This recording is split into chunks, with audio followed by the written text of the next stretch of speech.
everything you thought about Vikings is probably wrong. In fact, when it comes to the Vikings, most popular ideas about them, well, they couldn't be wronger, for want of a better word.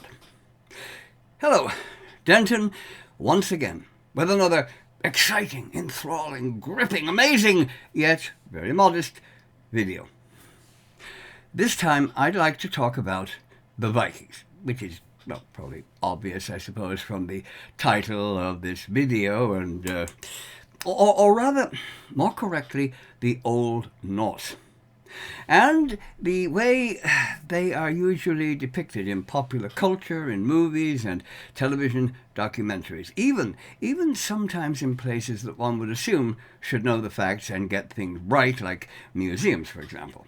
But even there you find examples of popular yet totally wrong ideas trotted out as historical fact. Yes, everything you thought about Vikings is probably wrong, unless you've actually taken the trouble to look beyond popular yet nonetheless incorrect or misleading beliefs. Beliefs so often reinforced by those who should know better. Researchers for documentaries, authors of history books, even museums. The period of history known as the Viking Age has so many misconceptions, half-truths, and inaccuracies associated with it, so that when it comes to the Old Norse people of Scandinavia, usually referred to in itself, often quite incorrectly, as the Vikings, people's knowledge often wavers considerably from genuine fact into semi-fantasy, in some cases more akin to a comic book than anything to do with genuine history, religion, or mythology. Now, allegedly historical dramas on television perpetuate many of these misconceptions and inaccurate half-truths. And the woeful Thor movies. Oh, the Thor movies. Yes, well, they turn the image of the Viking Age into something more akin to Star Trek than to anything from Scandinavia, with Bifrost, the Rainbow Bridge, resembling a futuristic airport runway with flashing lights on it. You know, take note, Marvel Comics. Rainbows are, they're sort of curved, they're not flat, and you can't land jumbo jets on them. But I hear many people saying, but that's just entertainment. It's not a university lecture on history. Yes, it is just entertainment. But entertainment is so often seen, wrongly, as representing actual historical events correctly. And sadly, the Viking Age seems to bring inaccuracy down on itself far more than other periods in the past. While storylines may be far from the truth, war movies, for example, generally have correct uniforms and weapons for whatever the period may be. We don't see a World War II dogfight being fought by Sopwith camels or Fokker triplanes from World War I, for example. George Washington isn't depicted crossing the Delaware in a motorboat, or Julius Caesar riding in a tank. But once the Vikings are involved, once the Vikings are involved, any semblance of historical or mythological accuracy goes out the window in so many cases. And this misinformation, it's not the produce only of the man in the street, as the saying goes, though these days we should, of course, say the man and the woman in the street, nor of TV shows and movies. No, I've seen supposedly well-researched historical documentaries on television or on YouTube that sometimes get the facts wrong, or perpetrate a common misconception rather than dispelling it. It's the same with some books on Norse subjects. And this applies not just to the historical figures or events from the Viking Age, but to mythology and religious belief as well, reaching all the way up to the home of the gods, to Ostgard itself, or Asgard, as it is in English. No, not Valhalla. That is not the home of the Norse gods. In fact, it couldn't be, since, it doesn't even exist. That there is no such place as Valhalla. Now, there's a very popular misconception to begin with. Valhalla, the name repeated in countless TV shows, movies, as well as in documentaries, history books, and museum displays, in every possible reference to the gods of Scandinavia, yet it doesn't exist anywhere in Old Norse belief. No. Now, there is a place called Valhall, which translates as the Hall of the Warriors Slain in Battle, from Val, meaning specifically one who dies in battle, and Hall, meaning a hall. The great hall in Osgard, where Odin entertains those who have fallen on the battlefield. The warriors feasting and drinking, fighting and, well, enjoying women, till the end of the world. Ragnarok shall come. Ask just about anyone, where do the Norse gods live? And they will say, Valhalla, which, of course, in its true form of Valhall, is simply a building. A very important and large building, to be sure, but still only one of many buildings in the genuine home of the gods. And it's hall, not hall, with no A tacked onto it. There's another common error, in fact, a final A added to the names of some Norse goddesses, Idun becoming Iduna, Frigg becoming Frigga, and Hel being Hela. They're all incorrect. Those are not their actual names. If people want to use an English form rather than saying Valhall, well, that's fine. But then why not remain more correct and say Valhall, as it is in German, incidentally? There is one grammatical form in which Valhall does sound similar to Valhalla, and that is if one is using the preposition to, which is till in Old Norse. So that if you said you wanted to go to Valhall, the O would become an A, and you would say till Valhalla. But that is still not Valhalla. You are going to Valhall, not the non-existent Valhalla. Whether or not that grammatical form is responsible for the oft-repeated error, I really don't know. And of course, even if they got the name right, the concept of it being the home of the gods would still be totally wrong. The gods did not live there. The Einherja, or the once fighters as they were known, those warriors who died bravely in battle, they lived there, fighting by day and feasting by night. Now the gods might have visited Valhall to join in the feasting and merrymaking. They probably spent quite some time there, and it was only because they were passed out on the floor from too much mead. But they lived elsewhere in Osgard. Many had their own halls. So both the popular name for Valhall and the oft-quoted purpose of it are both completely wrong. Another common misconception about Norse religion is that all the gods had precise, specifically designated roles and duties, job descriptions, if you like, as do many of the gods of Olympus or ancient Egypt. That there was a god of this or a goddess of that, such as the Greek Bacchus was god of wine, or Ares was god of war, Demeter controlled the harvest, and along with her daughter Persephone, also the seasons. So when Persephone would go to Hades each year, winter came, because without her there could be no summer. She was the summer, and so on. No, the Norse pantheon did not have specific tasks allotted to the gods. And while they may have been associated with something or other, that does not mean they were the official god of it. That it could only happen if they allowed it or caused it to happen or chose for it to happen. Freyja, for example. Now, Freyja enjoyed hearing love songs. She had lovers. She used her favours in bed to obtain her famous necklace when the dwarves refused any other payment. And Odin said that she was very receptive to requests from men and that lovers should call on her. Thus, she is seen as the goddess of love. But though she is frequently involved with love in the old tales, and would, as Odin said, have looked favourably on those who were in love and given them some assistance where it needed, she was not the goddess of love. She had no specific designated responsibility for it. She wasn't in charge of it, and it happened between people without any direct assistance from her.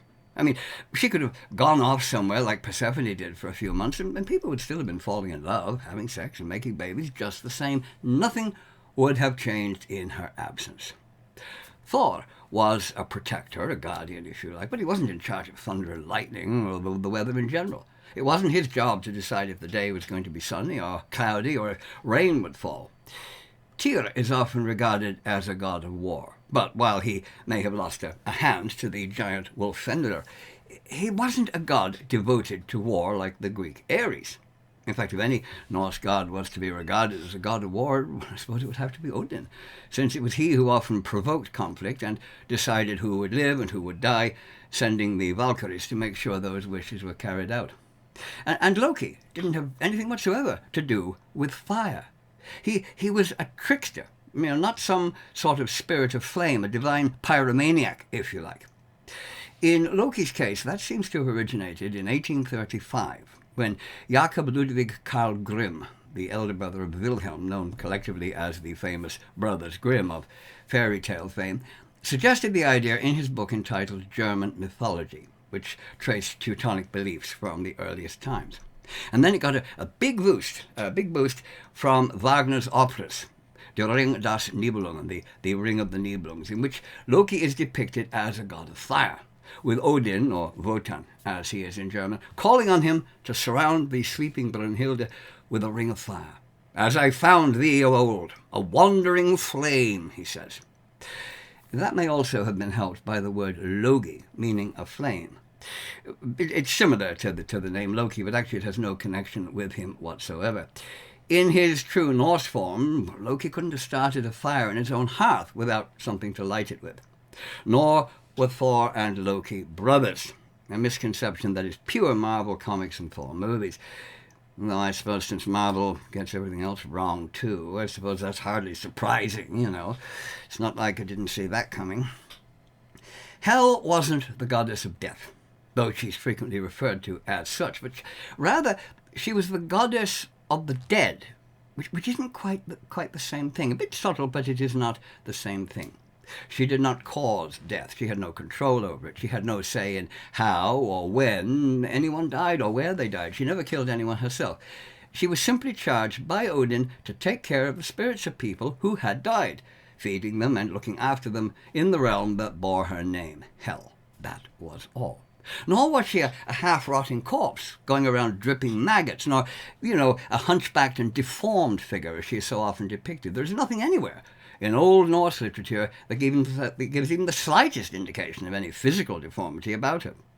For one thing, she wasn't dead. No, those in her realm were dead. She was not.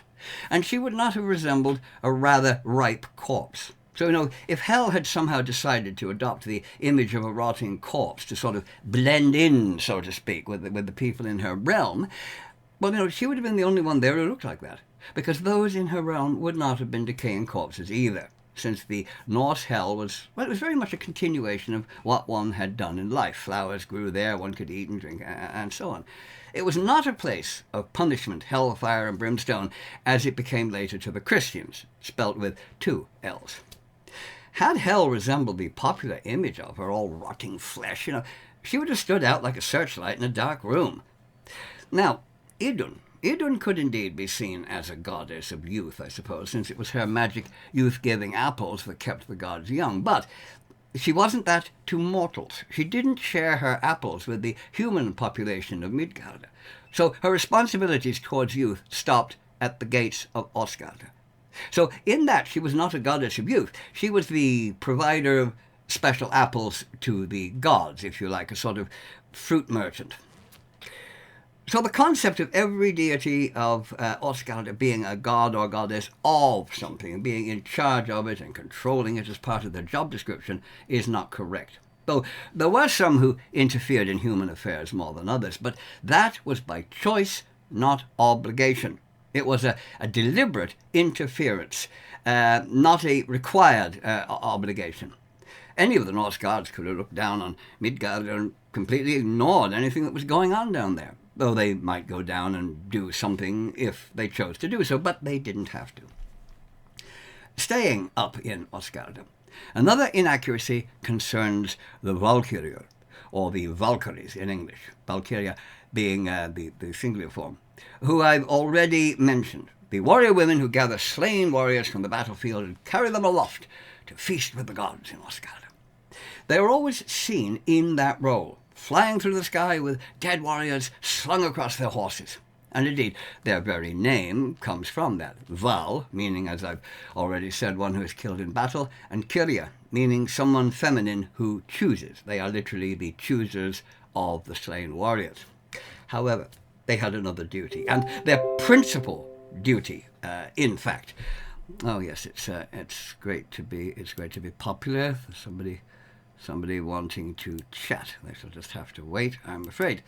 Yes, their principal duty was not to simply carry dead men skywards. No. Despite their name, their primary function was not dead warrior collection, but it was to be their waitresses when they got those dead men there, the serving girls of Valhall, the bar staff, if you like, bringing mead, ale, and meat to the once fighters, as the dead warriors were known, and probably providing, let's just say more, how should I put this? Intimate services as well. You know what I mean. But even in the Viking Age, battles were, they were pretty infrequent. Days or weeks could pass without anyone being killed anywhere. But in Valhall, the drinking, the feasting, the fighting, and the other things went on 24/7, 365 days a year. You don't need a lot of sleep when you're dead. The feasting going on all night, every night. So the Valkyrie would have spent most of their time in their serving rather than their dead men collecting role. That's something I've seldom seen mentioned. But it's obvious when you think about it. Now, it's not as romantic, of course, I suppose, as dragging a dead warrior onto your horse and leaping into the sky, perhaps screaming something like Brynhilde's higher-to-ho battle cry from Wagner's Die Walküre as the Ride of the Valkyries plays at full volume in the background. But it's better, I suppose, than just sitting around for days on end, playing board games or polishing their helmets while waiting for somebody to get killed somewhere. I can imagine them. Oh, look, some guy just got a spear through his guts in Gothland. Oh, first one this month. Who wants to get him? Not me. I got the last one. Sorry, we're playing a game. No, feeding my horse. No, just washed my hair. Still wet. Sorry, can't do a thing with it. If you're so worried about it, go and get him yourself. I don't see you doing anything. Oh, all right, I'm bored anyway. I'll get him. Somebody has to. Yes, I can just imagine a scene like that. And with further regards to the Valkyrie, it is frequently stated that they were Odin's daughters, the impression being that blood relation to the Allfather was a prime requirement for a Valkyrie. But a considerable piece of misinformation, I'm afraid. Nepotism had no place in Asgard. And no, they were not Odin's daughters. They were not even all of one species, being both human and divine. One named Sigrun, the daughter of a human king, and another the daughter of a female giant, for example, all appointed to the position by Odin. There is no indication in the sagas, even if the Valkyrie had immortality or any other special attributes from their position, other than the obvious ability to fly, though whether that was their own ability or that of their horses, that's not really stated. And what seems to have been an invisibility of some kind, since they were seldom ever seen by the combatants on the battlefield, other than the dead ones, of course. Yet another misconception about them is that they only took those killed in battle aloft to Asgard. They didn't actually kill anyone themselves. That's not true. Their choice of who lived and who died decided the outcome of many a combat, since one of their duties was to select who would die and who would live, following orders given to them by Odin before they left Asgard for the battlefield, making sure that those chosen by the Allfather to die did so, then taking them to Asgard after ensuring that they were actually dead, of course. Because Odin was a very, very, very choosy god about who he wanted for his army of the dead, and he liked to make the choice himself rather than, leaving it up to the warriors themselves to kill each other. He would make sure that the best ones that he wanted were the ones who got killed. Even if they were winning the battle, the Valkyries would kind of make sure they lost. The dice was very much rigged. The famous Valkyrie Brynhild is punished by Odin for killing the wrong man in a battle, the man she was supposed to help. So they were actually more complicated than is generally thought. Killers as well as gatherers of the dead, and of course waitresses, bar staff, and entertainers, if you like. Yes. Another frequent misconception is that the gods, the Asir and the Vanir, were a completely different race from the Jotnar, or giants, Jotun being the singular form, and that the giants were, just that, giant, big, huge, like in Jack and the Beanstalk or Game of Thrones. Well, no, most of the giants were a little different to anyone else. They weren't enormous in size, and the word Jotun, in fact, has nothing to do with size. It comes from a root that means to eat, to consume. So the giants are really called, big eaters, if you like. Gluttons, I suppose you could call them. And they actually intermarried with the gods. Thor's mother, for example, was a giant, as was Odin's. Some of the gods themselves were giants. Skadi, for example, after her marriage to Njord, and Loki also. They would be better seen as a different tribe, if you like, rather than a different race. Think of them as, say, the Apache and the Lakota, two tribes, rather than as Europeans and Africans, two races. Another misconception concerns the Nornir, or the Norns as it is in English. They did not spin the destiny of mortals. No, actually they carved it on wood. They cut it on a stick, we are told. The idea of women spinning or weaving fate actually comes from the Moirai of Greece, often called the Fates, who did just that. And somehow that got attached to the Nornir at a later date, but it isn't found in genuine Old Norse belief. Nor were there only 3 Nornir. There were a considerable number of them, and not just among the Norse. They existed in other lands as well. The idea of just 3 of them also comes from the Greek Moirai. And the Etruscans also had 3 goddesses who directed the fate of humans. Only 3 of the Nornir are actually named in the Old Norse stories: Urd, Verdandi, and Skuld. Now, they were the Nornir who tended the great tree of life, Yggdrasil. But there were many more of them, and as I say, not just in Scandinavia. Now, I think most people have now got the message that Vikings didn't have horned helmets, though one still sees them depicted that way, even in places where they really should know better and do a better service to historical truth, such as some museums that have Viking-themed items like keychains or little doll-like figures in their gift shops with, yes, the horned helmets. Now, horns may well have been used by the Volur, plural, or Volva, singular, the Nordic female shamans, since horned headdresses, often using deer antlers, for example, were and still are used by shamans. Maria Franz, in the excellent German folk group Heilung, uses such a headdress, for example, looking very much as many a vulva would have looked, I'm sure. And some warriors probably decorated their helmets with symbols such as bones, feathers, horsehair, plumes, and the like, possibly even horns.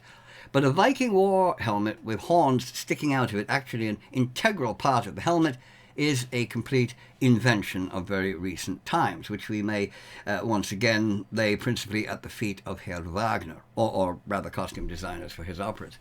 The men in his operas were dressed with horns on their helmets, the women got wings, and illustrators of popular magazines and the like began drawing not only Wagner's characters in that manner, but genuine historical figures as well. So we got the Viking horned or winged helmet.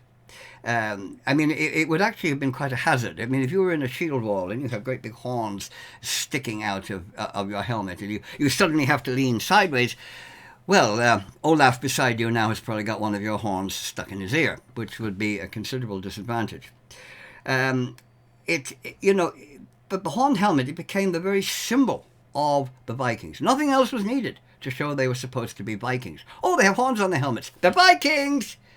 Yes, that is my response also to those who say, well, it's only entertainment. Yeah, so what if Vikings didn't wear horned helmets or they traded and farmed just as much as they raided? It's just a TV show or a movie. It's just popular entertainment. Yes, it is. It is popular entertainment, just as opera in the 19th century was popular entertainment, and before mass communication as we have it today. Yet the horned helmet idea managed to spread from a theatre stage in Bayreuth in Germany right around the world, so that the whole world thought Vikings wore horned helmets. That is my point about getting it right. Popular entertainment can cause and spread false information. And it's just as easy to get it right as it is to get it wrong. If you're making a costume, why not make it correctly? You don't need any more material. You just make it right, not hard. Calling them Vikings is in itself a misconception, since they weren't. No, despite always being referred to as Vikings, the Vikings weren't actually Vikings. Nobody in those days called them Vikings. Even the Vikings never called themselves Vikings, because to call someone a Viking as a term of nationality, well, that would be rather like calling a truck driver a truck. He just drives a truck. He isn't actually a truck. Viking or Vikinger in Old Norse was a term that meant one who got in a ship, went somewhere in the ship and did something or other when they got wherever it was they were going to, be it raiding, trading, founding settlements, exploring, or whatever, just scratching their arse. Once they went in a ship somewhere and did something, they were then a Viking or a Vikinger. You could see the term as meaning pirates or adventurers, men going on a quest, or entire families heading off to found a settlement somewhere. So they could go Vikinger. Till fara I Vikinger, as it was in Old Norse, which meant to go Viking. But they couldn't be Vikinger, other than in the sense of being men and sometimes women who at that moment were going Vikinger. They would have called themselves Danes, Norwegians, or Swedes, as would other people. The Anglo-Saxons also calling them things like Northmen, heathens, Norsemen, plus a lot of very obscene terms, I'm sure, after they had just burned down somebody's village. And the Irish referred to them as the Dovgal, the dark foreigners, or Danes, and the Fingal, fair foreigners, the Norwegians. But nobody called them Vikings. They didn't even use the term themselves, save in that very, very limited ship-related context. And here's the thing, even the ship wasn't actually a Viking ship. No, there was no such thing as a Viking ship. They were simply longships, like those over there. Longships in which some men were sailing who were going Vikinger. The ship was, well, a ship. That was it. Get in a ship and sail off looking for plunder or adventure, trade or new lands to settle, and you were a Viking, stay at home and never set foot in a ship, and you were a Dane, a Norwegian, or a Swede. You were Norse, as you were when you returned from your sea voyage and you set foot on dry land once again. You left your Vikingness back in the ship. And we must remember that not all Norsemen went Viking. Many stayed at home. An entire village didn't all pile into a very overcrowded ship and sail off for months at a time. So those who went off in the ship, well, they were the Vikings. The ones who stayed behind were not. There must have been many Norsemen who never set foot in a ship.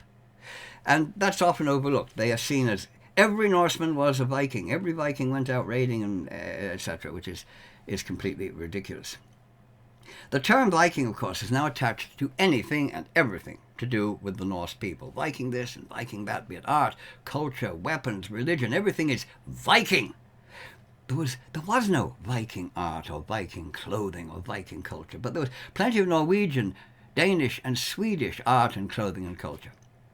But I suppose given its universal incorrect usage, we are stuck with the term Viking, like it or not, to describe everything connected with Scandinavia in those days.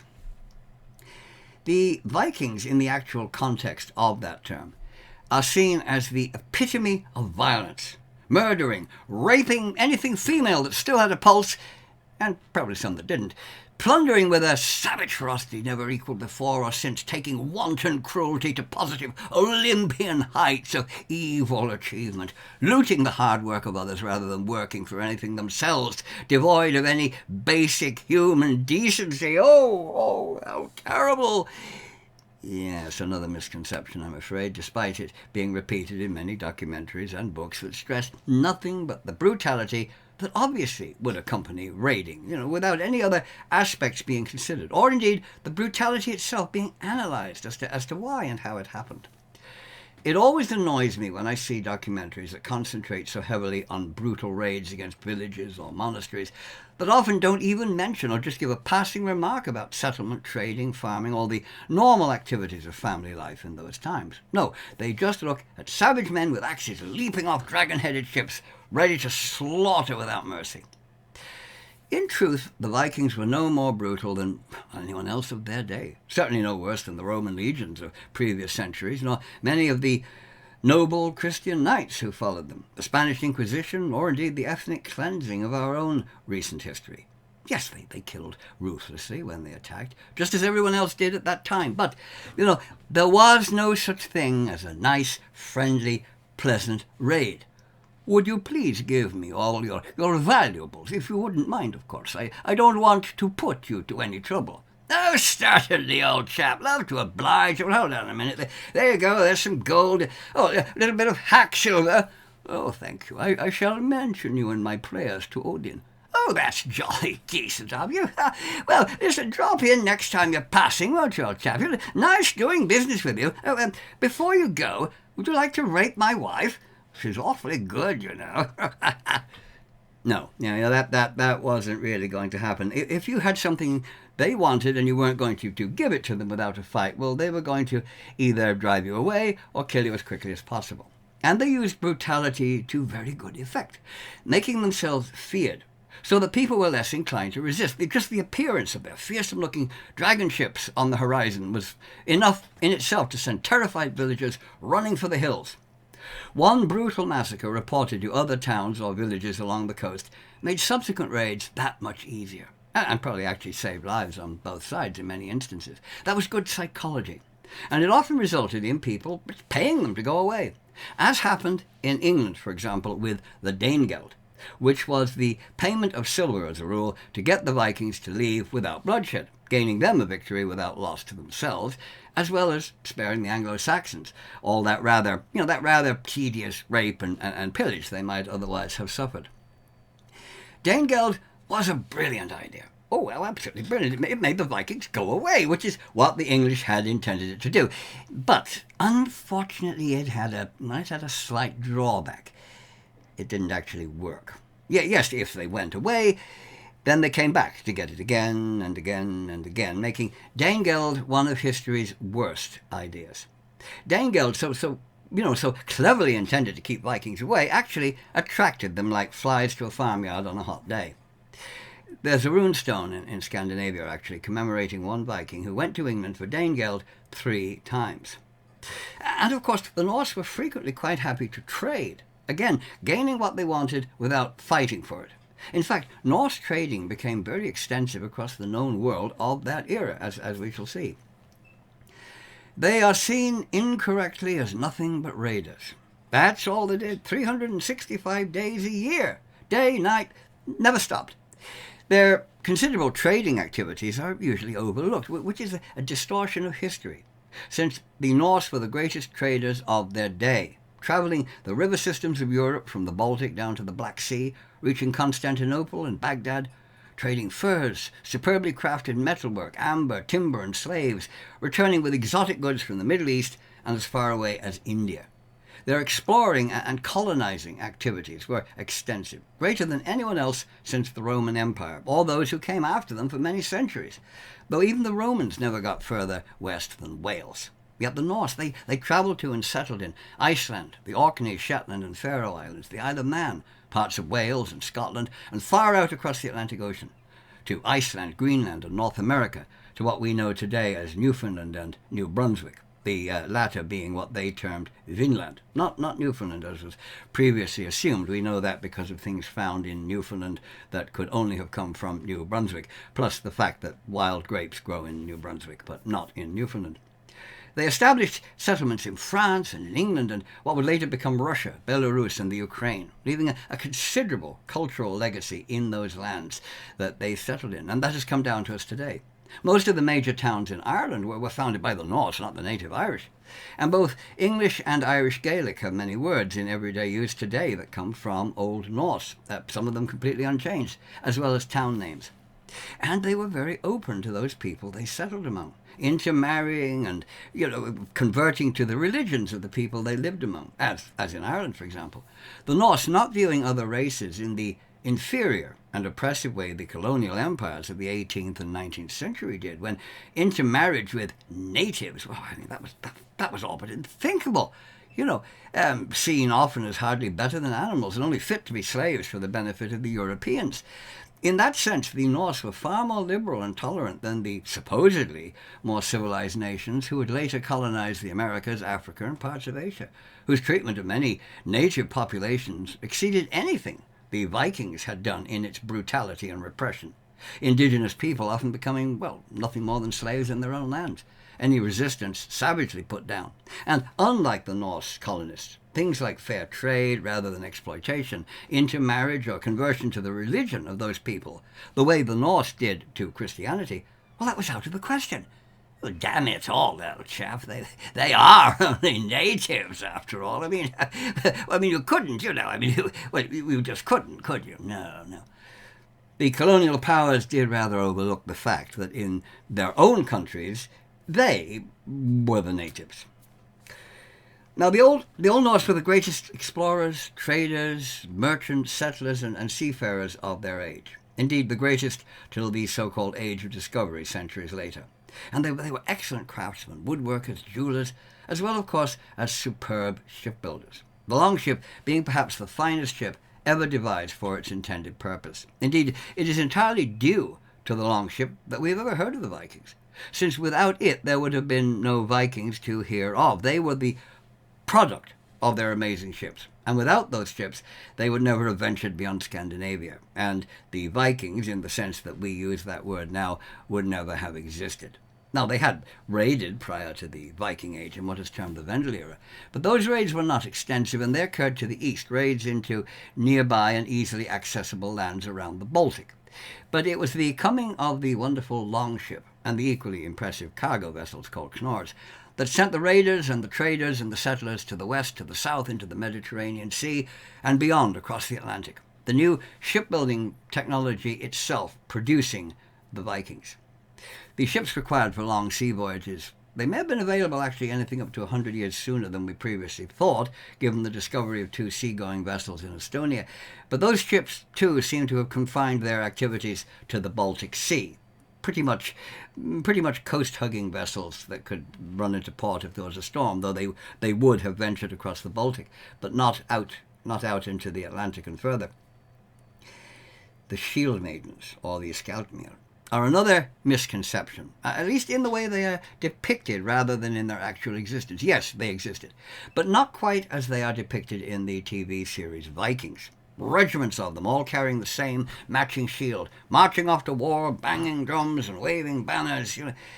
The term shield maiden is actually seldom ever mentioned in the sagas, though there are quite a number of mentions of women taking up arms and fighting, usually in time of some great need, their relatives in danger or some other family issue, such as when Gudrun picks up a sword and joins her brothers, Hogni and Gunnar, in battle, when Skadi's father is killed and she puts on armour and carries weapons to seek vengeance, her weapons and armour, not some she borrowed, that's a point, or when Oslo dons armour and leads an army against Sweden.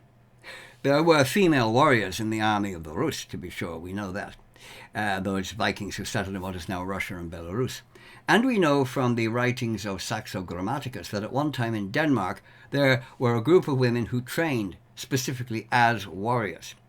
But apart from them, women would generally have fought as individuals or small groups in certain circumstances, such as, well, if a village was attacked while most of the men were away, or the men were being hard-pressed, and women would have gathered weapons and joined in, as indeed they would have in other parts of the world.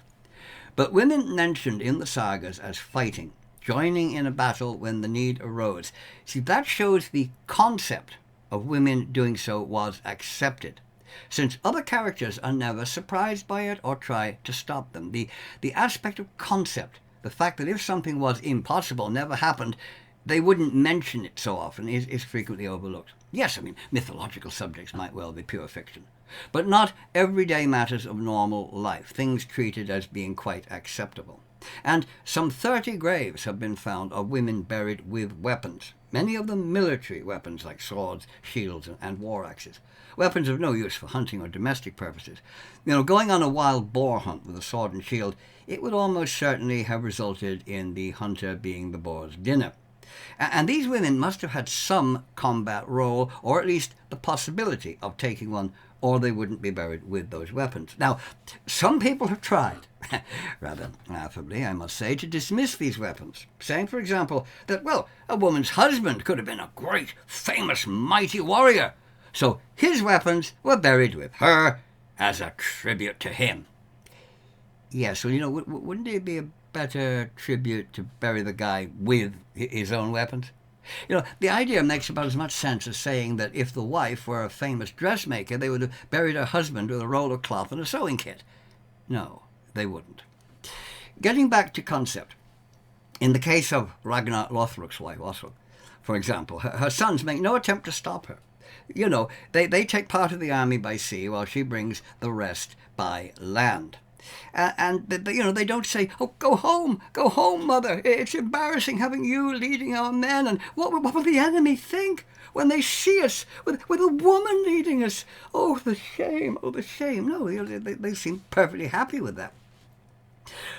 While on this subject, I'll deal with another misconception caused by the Vikings TV show. Ragnar Lothbrok was never married to Lagaper. No, I'm sorry to burst any romantic bubbles, but his first wife was Thora, and then he married Oslog.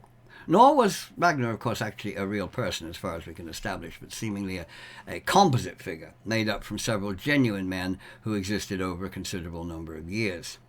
Those said to be his sons, now they were real enough. Ivar the Boneless, Bjorn Ironside, Halfdan and Uber. They are mentioned in historical accounts as well as just sagas and poems. But their parental claims were probably simply cashing in on a legend of their own time, since their father was probably named Ragnar, not the Ragnar, of course, giving them the surname of Ragnarsson, and they simply cashed in on it. The Ragnar himself, being a non-existent character, would seem to make his having children a bit, well, biologically tricky, to say the least. Another very common misconception is the Vikings' supposed all-embracing hatred of Christianity. Of course, some Norse pagans would have disliked it, just as members of every faith have disliked other faiths all through history. And Christian attitudes to them, especially trying to convert them or kill them if they didn't, that didn't help in that regard. But that the Vikings had some unique, special detestation of Christianity simply for being Christianity, that isn't true. Well, a few might have. Religious bigots are found in every culture, but the majority wouldn't have been particularly concerned about it. Their considerable intermarriage with the Christian Irish and the numbers who converted to the new faith in Ireland without anyone even trying to make them do it, and other countries they settled in as a result, is clear enough evidence of that. And pagans as a group, they never sent out missionaries to convert other people. They didn't try to convert others. They didn't care what other people believed in. Nor did they burn people at the stake for not believing in their gods, as the Christian church was rather fond of doing. I saw it very well put by someone who said that the Norse were generally very tolerant of other people's gods. But if you tried to make them worship those gods by force, you'd find an axe 5 inches inside your head. Well put. And you probably would have deserved it. But you ask, didn't the Vikings raid churches and monasteries, destroy nunneries, make a beeline for Christian religious sites, pillage every monastic and ecclesiastic site they could find? Yes, they did. Just as a burglar today raids wealthy houses in rich districts where the most valuable things are to be found, rather than poverty-stricken ones with little worth taking. He breaks into the nice house with the Lamborghini and the Porsche parked outside and a swimming pool in the garden, not the run-down semi-detached with torn curtains on the windows and an old bicycle chained to the railings. Most of the wealth was in the hands of the church in those times. Many bishops were frequently better off than the kings they served. Churches and monasteries were filled with gold and silver, precious jewels, offering of money from the faithful to buy a better seat in heaven. So that is where the Viking raiders would go. Had the wealth of the day been in the hands of Muslims and Jews, well, the Vikings would have ignored Christian establishments, walked right past them, and attacked mosques and synagogues. And today we would be told with equal misconception that they hated Islam and Judaism. They wanted to wipe them from the face of the earth.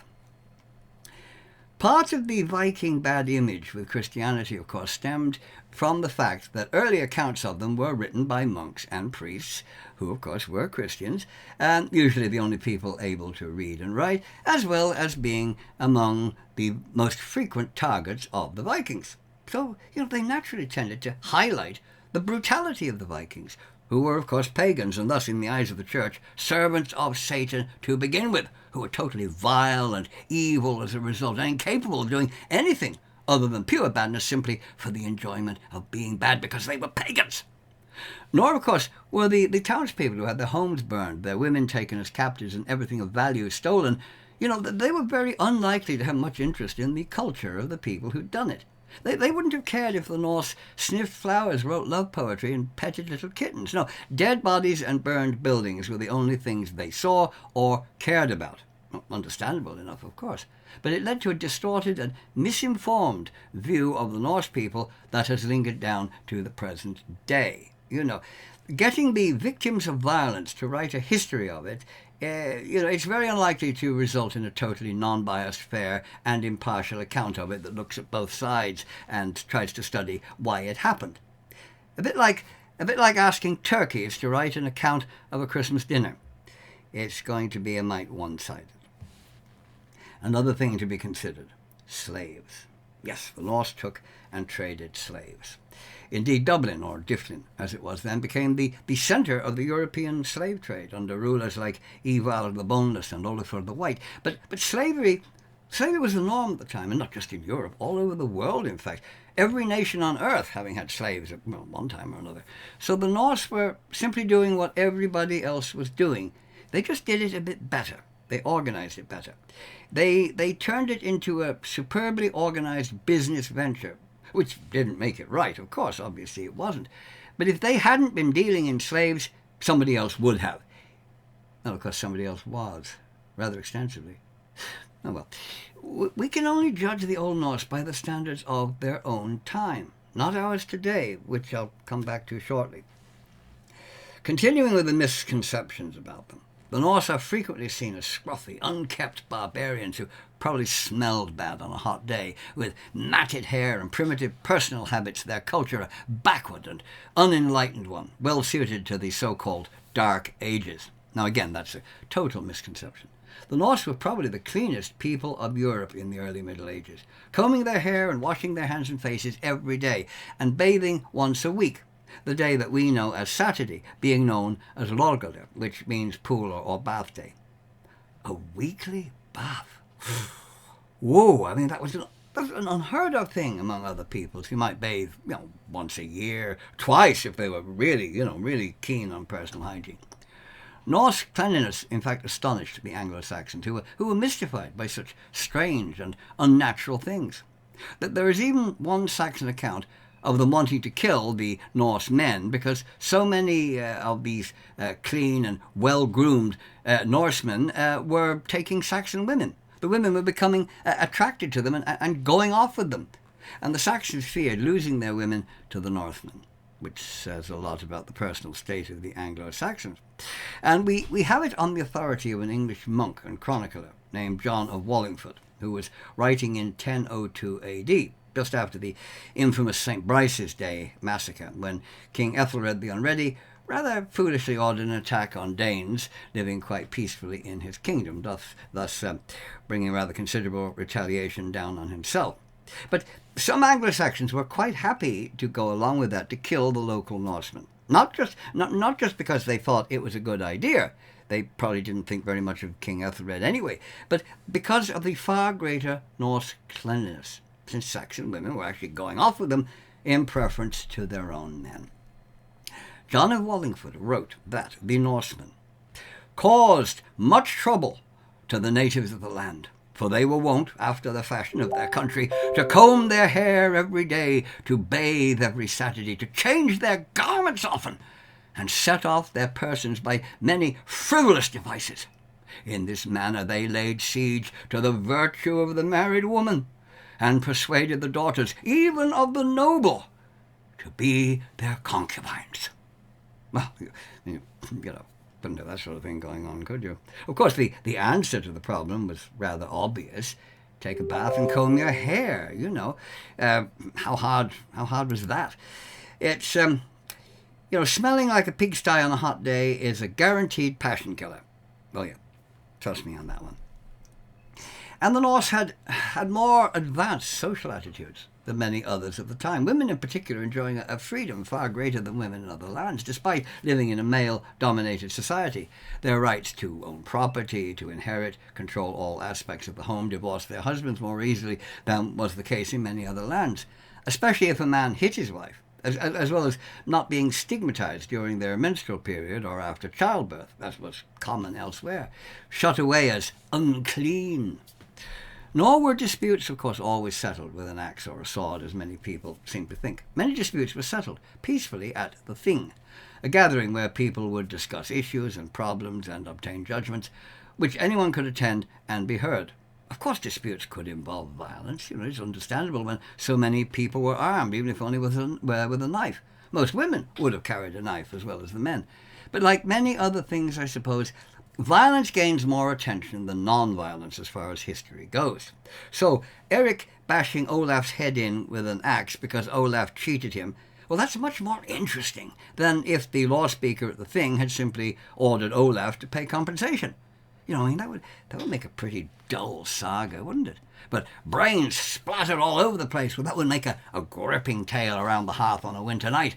Yes, the law speaker awarded me a bag of silver. What do you think of that? No, that's not much of an attention getter, really. That's not going to grip your audience. I cleaved Olaf's head in two, right down to his chest, and took what he owed me from his still warm body as his blood seeped into the ground. Now that's going to get you an audience. How should we see the Vikings today? Should we see them as raiders? Yes, of course. Because, yeah, well, they raided. That's a good reason. But they didn't do it every day of every month of every year, and many of them never did it at all. They took time off to farm and grow crops, to make things, to have consensual sex with women they hadn't abducted from somewhere else, but were actually married to. They raised families, they built towns, told sagas to pass the time, carved runes on things, and buried their dead in often spectacular ways, such as entire ships containing the dead, man or woman, being covered with great mounds of earth and stones.